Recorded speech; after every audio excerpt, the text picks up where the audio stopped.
Hello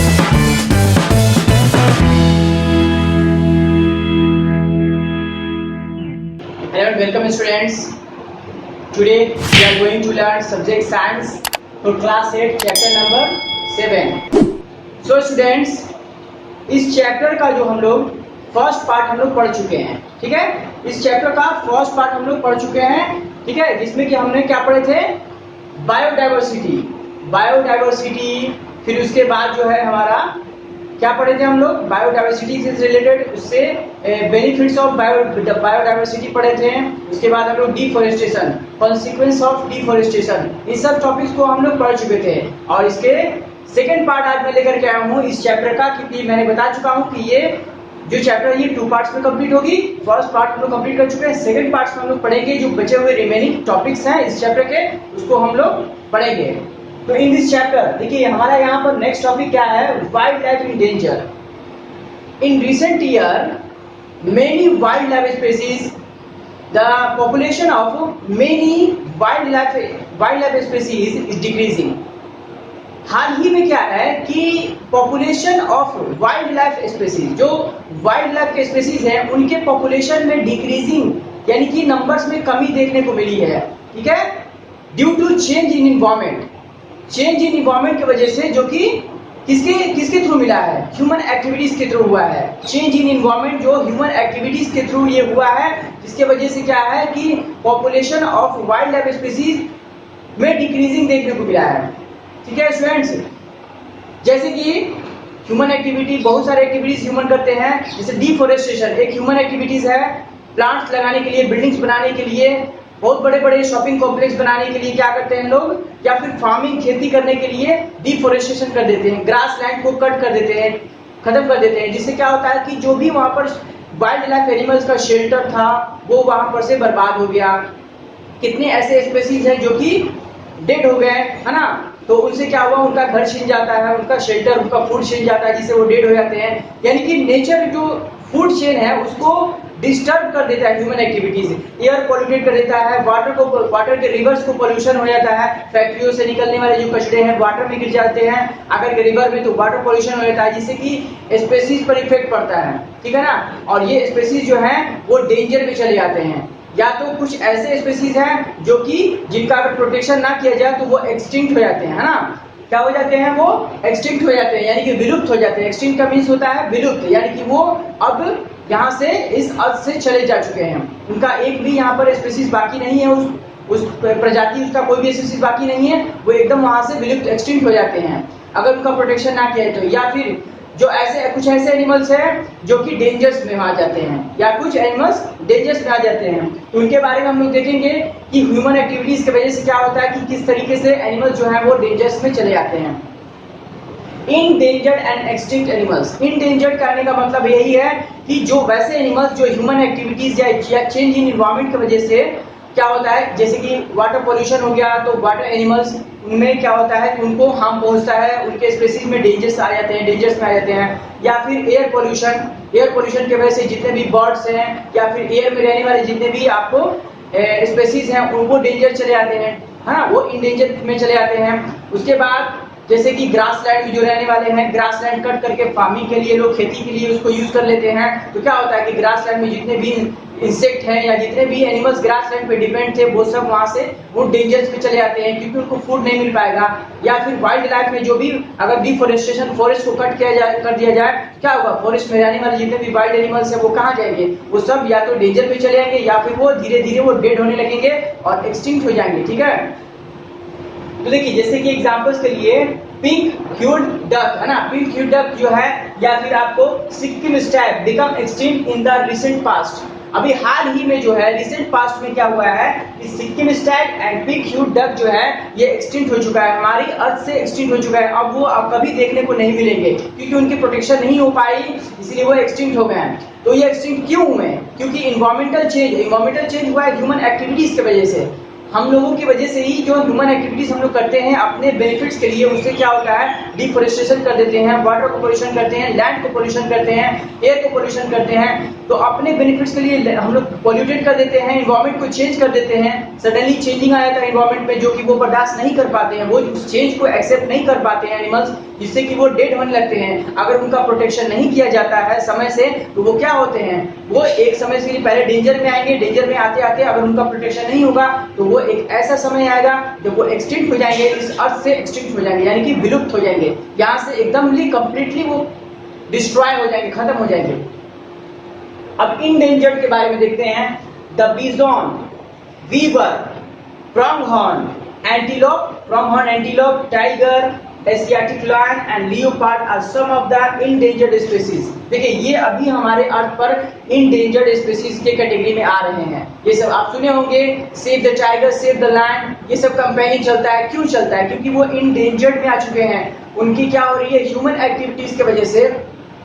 जैसे tigers को लोग क्या कर रहे हैं, हंटर्स लोग वहां मार रहे हैं। क्यों मारते हैं? छिप करके, जो कि इलीगल भी, उसको गवर्नमेंट इसको इलीगल करा दे चुकी है, क्योंकि उसका जो स्किन है वो काफी कॉस्टली बिकता है। एलिफेंट का जो आपका ये जो होता है ना, व्हाइट वाला जो दांत होता है, उसको लोग मार करके क्या कर रहे हैं, उसको वहां से ये कर रहे हैं मार्केट्स में, क्योंकि उसकी ज्यादा वैल्यू है, उसकी ज्यादा मनी मिलती है, इसलिए उसको वहां पर से बेच रहे हैं। ठीक है, जिससे क्या हो रहा है कि जो वाइल्ड लाइफ है वो डिस्टर्ब हो रहा है, वाइल्ड लाइफ डिस्टर्ब हो रहा है, और फूड चेन जो कि एक दूसरे पे डिपेंड है एनिमल्स, वो भी डिस्टर्बेंस हो रहा है इसका भी। तो देखिए यहाँ पर ये जो एनिमल्स हमने यहाँ पर देख रहे हैं, ये एनिमल्स क्या हैं, ये अब इंडेंजर्ड कैटेगरी में आ चुके हैं, है ना। अगर इनका प्रोटेक्शन समय से नहीं किया जाए तो ये भी एक ऐसा समय आएगा जो वो एक्सटिंक्ट हो जाएंगे, यानी कि विलुप्त हो जाएंगे, हमारे अर्थ से एक्सटिंक्ट हो जाएंगे। तो इसलिए यहाँ पर प्रोटेक्शन की जरूरत है, जो कि गवर्नमेंट के थ्रू बहुत तरह का एक्टिविटीज चलाया जाता है, कंपेनिंग चलाया जाता है, जिससे कि वो उसको प्रोटेक्शन मिल सके। सो स्टूडेंट्स, और next topic is conservation of forest and wild life. Conservation means होता है संरक्षण, यानी उसका बचाव, उसको कैसे इन जैसे डेंजर्स में आ चुके हैं वाइल्ड लाइफ और फॉरेस्ट, उनको बचाव कैसे किया जाए, कौन कौन से मेथड्स को अप्लाई करके हम लोग उसको बचा सकते हैं, कंजर्व कर सकते हैं। इस टॉपिक को हम लोग क्लास 7 में भी पढ़ चुके हैं, तो आगे हम लोग इसको फर्दर डिटेल में पढ़ेंगे, क्लास 8 में भी पढ़ेंगे, ठीक है ना। तो अभी हम लोग स्टार्ट करते हैं, इसको पढ़ रहे हैं। देखिए कंजर्वेशन, सबसे पहले प्लांट हार्वेस्टिंग करना पड़ेगा। प्लांट हार्वेस्टिंग का मतलब क्या, हार्वेस्टिंग पता है आपको, कटिंग होता है। तो हम लोग ना चाह के भी क्या करेंगे कि ट्रीज को कट करना पड़ता है, क्योंकि बहुत सारे ऐसे मटेरियल्स हैं जो कि बहुत ही ज्यादा इंपॉर्टेंट होते हैं, और पॉपुलेशन ग्रो होने की वजह से क्या होता है कि ह्यूमंस को बिल्डिंग्स बनानी है, घर बनानी है, जिससे की वजह से क्या होगा कि ट्री को कट करना पड़ता है, फॉरेस्ट को कट करना पड़ता है। तो वहां पर क्या है कि हम लोग को प्लांट हार्वेस्टिंग करने के लिए कहा गया है। प्लांट हार्वेस्टिंग करेंगे तो कंजर्व रहेगा फॉरेस्ट या वाइल्ड लाइफ। तो प्लांट हार्वेस्टिंग का मतलब है कि जैसे कि हम लोग को फॉरेस्ट में कोई एरिया है, जिस एरिया में हम लोग को वहां पर क्या करना है कि कटिंग करना है, डिफोरेस्टेशन करना है। तो डिफोरेस्टेशन करना है तो वहां पर कुछ सम ट्रीज को ही वहां पर से डिफोरेस्ट किया जाए, टोटल का टोटल वहां पर डिफोरेस्टेशन ना किया जाए, जिसकी वजह से सॉइल इरोजन होने लगेगा। अगर वहां पर कुछ प्लांट या कुछ ट्री बच जाएंगे तो क्या होगा कि वो सॉइल को होल्ड किए रहेंगे, जिससे कि सॉइल इरोजन नहीं हो पाएगा, ठीक है ना। फ्लड जब आएगा तो सॉइल इरोजन नहीं हो पाएगा। तो इस तरीके से प्लांट हार्वेस्टिंग, टोटली पेड़ को नहीं काट देना, उस एरिया से टोटली ट्रीज को नहीं कट करनी है, सम ट्रीज को क्या करना है कि प्लांट तरीके से उसको कट करना है, बाकी कुछ को वहां छोड़ देना है। इस तरीके से प्लांट हार्वेस्टिंग होती है, ठीक है ना। अब आता है अफॉरेस्टेशन और रिफॉरेस्टेशन। देखिए डिफॉरेस्टेशन का जस्ट अपोजिट होता है अफॉरेस्टेशन, या फिर उसको रिफॉरेस्टेशन बोलते हैं। जिस पार्टिकुलर एरिया में, जिस एरिया में डिफॉरेस्टेशन हो चुका है, ठीक है, डिफॉरेस्टेशन हो चुका है, उस एरिया में फिर से न्यू प्लांट को, उसी जगह पर फिर से न्यू प्लांट्स को ग्रो कराना, सीडलिंग के थ्रू, सीड्स के थ्रू क्या है, न्यू प्लांट्स को ग्रो करा करके फिर से फॉरेस्ट को डेवलप करने के प्रोसेस को बुलाया जाता है अफॉरेस्टेशन या फिर रिफॉरेस्टेशन, ठीक है ना। तो इससे क्या होगा कि कंजर्वेशन ऑफ फॉरेस्ट होगा, फिर से न्यू प्लांट्स को ग्रो कराने पर।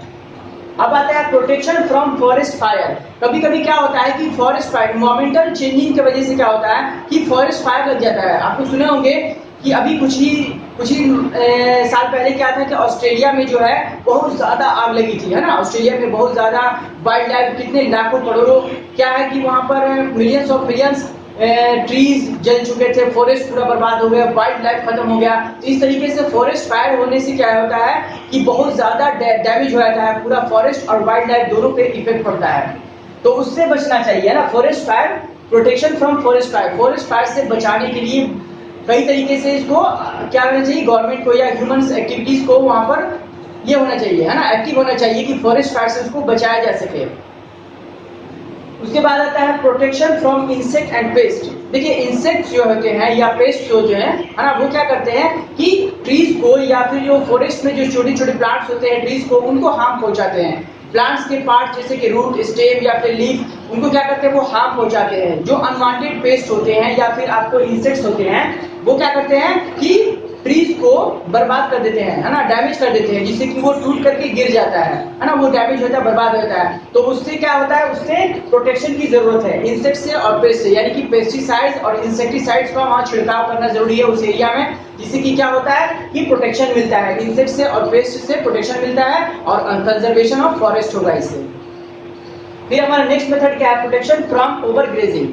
देखिए ग्रेजिंग में होता है चरना, क्योंकि जो भी आपको प्लांट ईटिंग एनिमल्स हैं, जैसे कि काऊ हो गया, काऊ, बफेलो, गॉट, कैमल, है ना, शीप, ये सब क्या है, ये सब ग्रेजिंग वाले एनिमल्स है, वो ग्रेजिंग करते हैं, चरते हैं, है ना, घास को, प्लांट्स को, छोटे छोटे स्मॉल प्लांट्स को खाते हैं, ग्रास को खाते हैं। तो ग्रेजिंग कराना, ग्रेजिंग तो जरूरी है क्योंकि वो खाएंगे नहीं तो जिएंगे कैसे, वो ग्रेजिंग जरूरी है, लेकिन ओवर ग्रेजिंग के लिए यहाँ पर मना किया गया, protection from over grazing. Over grazing का मतलब एक पार्टिकुलर एरिया में पूरा का पूरा टोटली वहां पर ग्रेजिंग करा देना। एक ही एरिया में पूरा ग्रेजिंग कराने से क्या होगा कि वहां का टोटली जो प्लांट है या फिर ग्रास है, वो सारे ग्रेजिंग हो जाएंगे, जिसके वजह से क्या होगा कि वहां का टोटली पूरा ब्लैंक हो जाएगा, है ना, वहां का जो सॉइल है पूरा ब्लैंक हो जाएगा, और वहां पर क्या होगा, वहां एक भी प्लांट नहीं बचेगा, सारा चीज ग्रेजिंग हो जाएगा, तो प्लांट नहीं बचेगा। फिर क्या होगा कि सॉइल इरोजन नहीं हो पाएगा, फिर फ्लड आएगा तो प्रॉब्लम होगा, वहां पर सॉइल इरोजन स्टार्ट हो जाएगा। तो ओवर ग्रेजिंग से जिससे कि फॉरेस्ट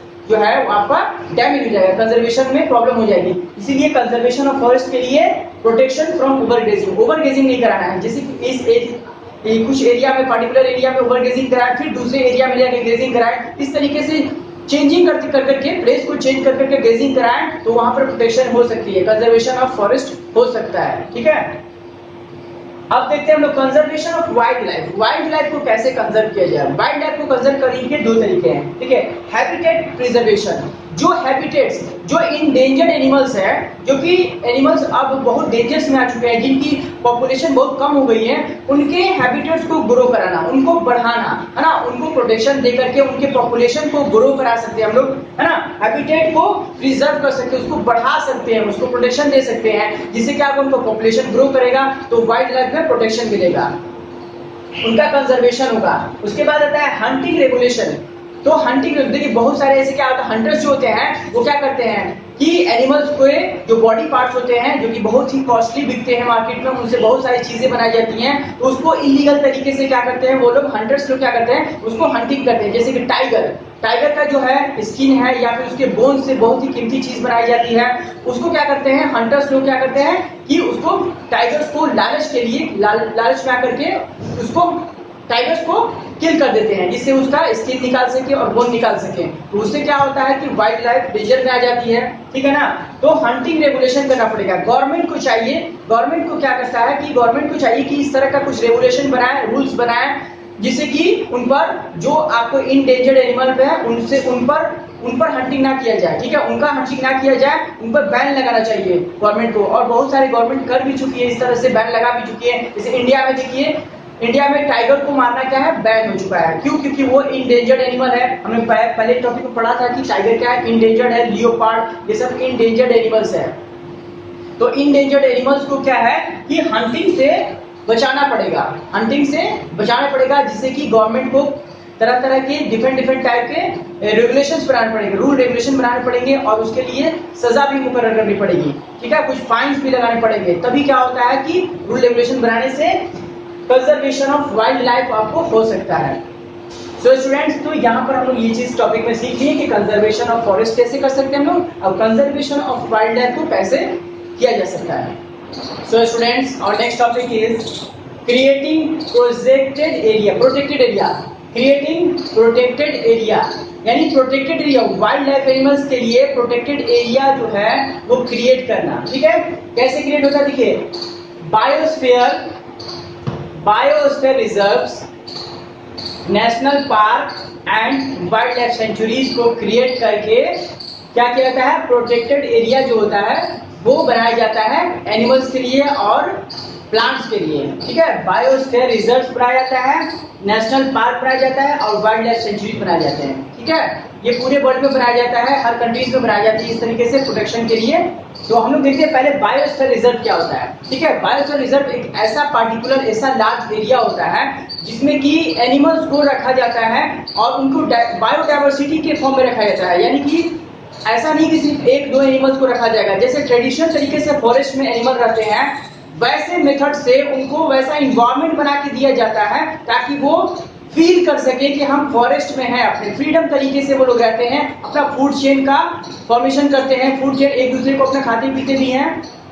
ठीक है ना, तो इस तरीके से अपना शेल्टर भी बनाते हैं। हाँ, लेकिन उनको एक प्रोटेक्टेड एरिया में रखा जाता है ताकि कोई हंटिंग ना कर सके उनका, है ना, उनको कोई मार ना सके, ताकि उनका पॉपुलेशन इजीली ग्रो करता है। हाँ, स्पेशली वैसे एनिमल्स को रखा जाता है जो इंडेंजर हैं, है ना, इंडेंजर कैटेगरी में आ चुके हैं, वैसे को क्या रखा जाता है, बायोस्फीयर रिजर्व में रखा जाता है, नेशनल पार्क और वाइल्ड लाइफ सेंचुरी बनाकर उसमें रखा जाता है।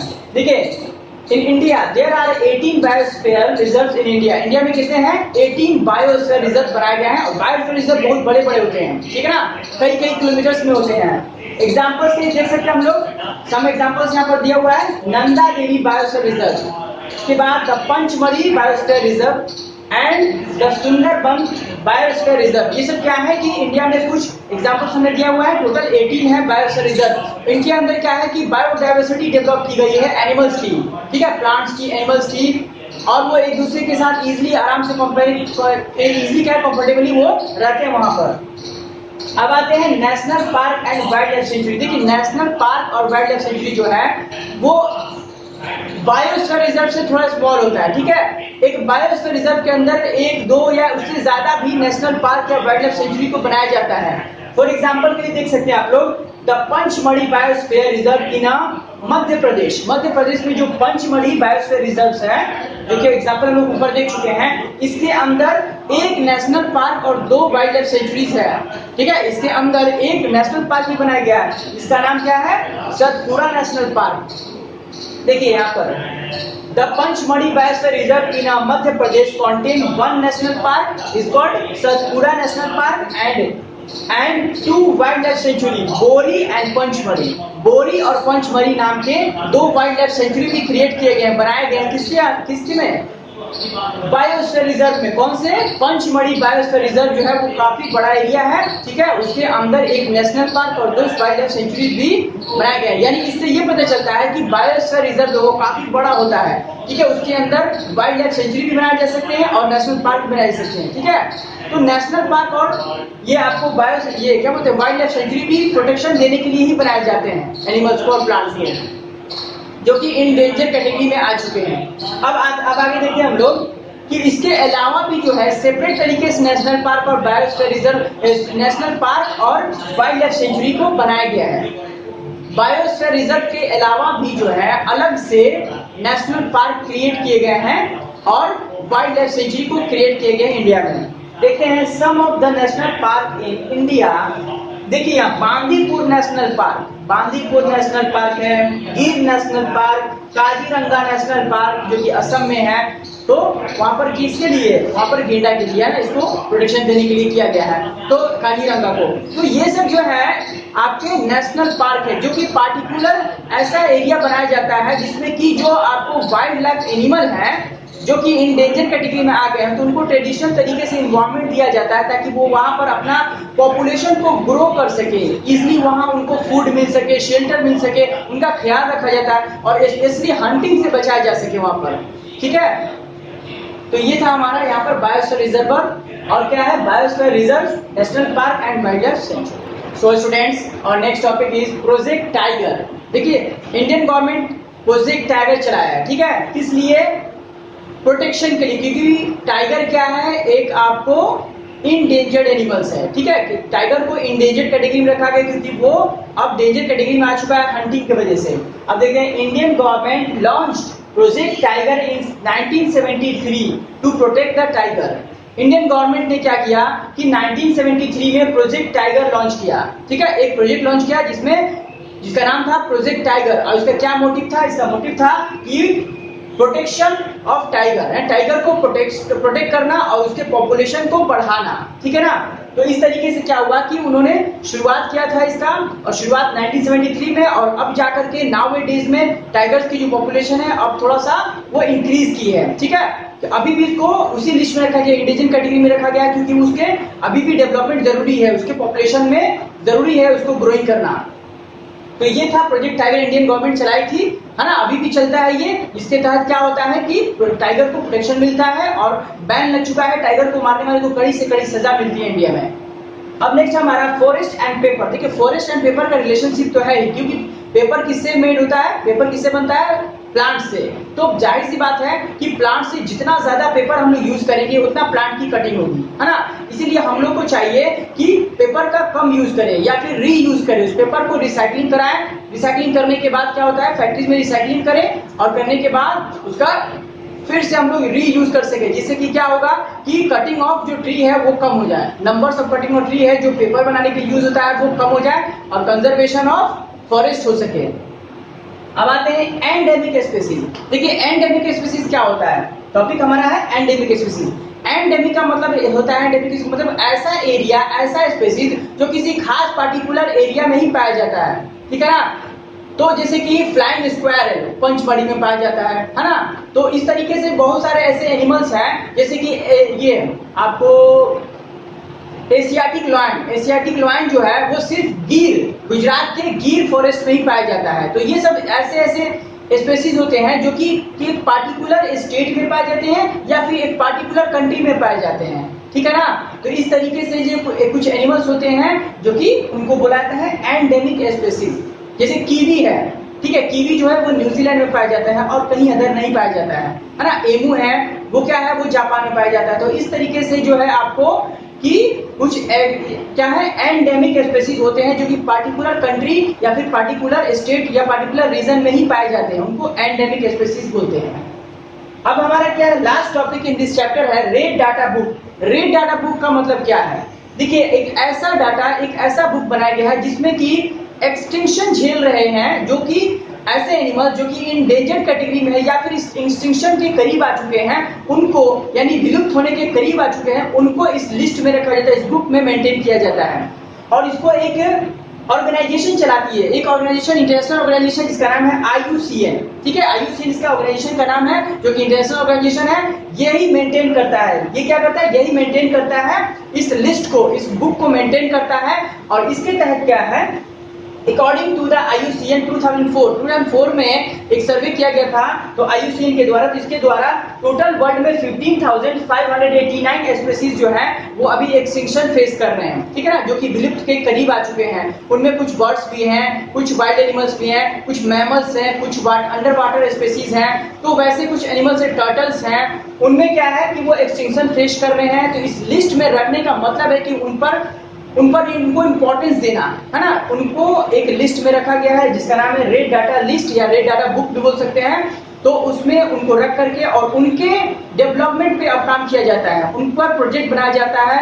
गवर्नमेंट क्या करती है, जिस कंट्री में वो है उस कंट्री में उनका प्रोजेक्ट बनाया जाता है, और प्रोजेक्ट बना करके उस पर, जैसे कि ये प्रोजेक्ट टाइगर इसी टाइप से है, तो एक प्रोजेक्ट बना करके उनके कंजर्वेशन का, उनके डेवलपमेंट पर ध्यान दिया जाता है। उसको डेवलप करने की कोशिश करती है गवर्नमेंट की कैसे इसको, और ये संस्था जो बनाया गया है ऑर्गेनाइजेशन IUCN, ये उस पर प्रॉपर्ली वर्क करता है कि कैसे इनके पॉपुलेशन को ग्रो किया जाए, उनको कैसे प्रोटेक्ट किया जाए हंटिंग से, उनमें क्या प्रॉब्लम है, क्या प्रॉब्लम हो रही है कि इनके पॉपुलेशन में डिक्रीजिंग हो रही है, तो उसको सॉल्व करके उनको नंबर को इंक्रीज किया जाए। तो ये सब चलती है। तो स्टूडेंट, तो हम लोग इस जो टोटल हम लोग इस चैप्टर में पढ़े हैं पार्ट 1 और पार्ट 2, 2 पार्ट में बना है। दोनों पार्ट आई होप आपको अच्छे से समझ में आ गया होगा सारी चीजें। ठीक है, thank you for watching this video, thank you very much, have a nice day.